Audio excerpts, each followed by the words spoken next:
Item ಯಾವುದೇ ಇರಲಿ try ಮಾಡಿ ಆಚಿ ಚಿಕನ್ ಮಸಾಲಾ. ಉದ್ಯಾನ ನಗರಿ ಬೆಂಗಳೂರಿನಲ್ಲಿ ವಾಯು ಮಾಲಿನ್ಯದ ಮಟ್ಟ ದಿನದಿಂದ ದಿನಕ್ಕೆ ಏರಿಕೆ ಆಗ್ತಿದೆ. ಸಹಜವಾಗಿ ಆತಂಕ ಇದು. ಪ್ರಸ್ತುತ ನಗರದ ಗಾಳಿಯ ಗುಣಮಟ್ಟವನ್ನು ನೋಡ್ತಾ ಇದ್ದಾರೆ. ಅಂದರೆ 100ರ ಗಡಿ ದಾಟಿದೆ ಈಗ.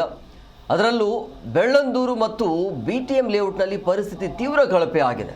ಈ ಹಿನ್ನೆಲೆಯಲ್ಲಿ ಎಚ್ಚೆತ್ತುಕೊಂಡಿರುವಂಥ ಸಚಿವ ಈಶ್ವರ ಖಂಡ್ರೆ ಮಾಲಿನ್ಯ ನಿಯಂತ್ರಣಕ್ಕೆ ಕಟ್ಟುನಿಟ್ಟಿನ ಸೂಚನೆಯನ್ನು ಕೊಟ್ಟಿದ್ದಾರೆ.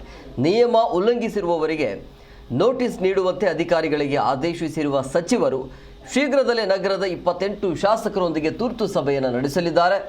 ಗಾಳಿಯ ಗುಣಮಟ್ಟ ಹದಗೆಡುತ್ತಿರೋದ್ರಿಂದ ಮಕ್ಕಳು ಹಾಗೂ ವೃದ್ಧರು ಎಚ್ಚರಿಕೆಯಿಂದ ಇರಬೇಕು ಅಂತೇಳಿ ಈಗ ತಜ್ಞರು ಕೂಡ ಸೂಚನೆಯನ್ನು ಕೊಟ್ಟಿದ್ದಾರೆ.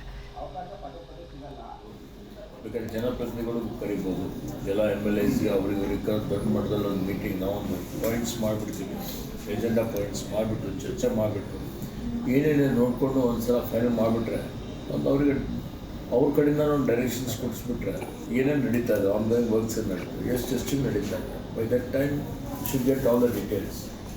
STP ಎಷ್ಟು ನಿಮ್ಮಲ್ಲಿ ತ್ಯಾಜ್ಯ ಸಂಸ್ಕರಣೆ ಆಗ್ತಾಯಿದೆ, ಏನಿಲ್ಲ ಅದೆಲ್ಲ ತೊಗೊಂಡ್ಬಿಟ್ಟು ಒಂದು ಸಭೆ ಮಾಡೋಣ. ನಮ್ಮ ಲೆವೆಲಲ್ಲಿ ಒಂದು ಸಭೆ ಮಾಡ್ತೀವಿ. ತಾವು ಬಂದೆಲ್ಲ ಕೊಟ್ಬಿಟ್ರೆ ಸಮಥಿಂಗ್ ಬೇಸಿಕಲಿ ನಾವು ಕನ್ಸಲ್ಟ್ ಮಾಡೋದು ಕನ್ಸ್ಟ್ರಕ್ಷನ್ ಡಿಮಾಲಿಷನ್ ಅದಕ್ಕೊಂದು ಏನಾದ್ರು ಒಂದು ಫಾರ್ಮುಲಾ ಮಾಡಿ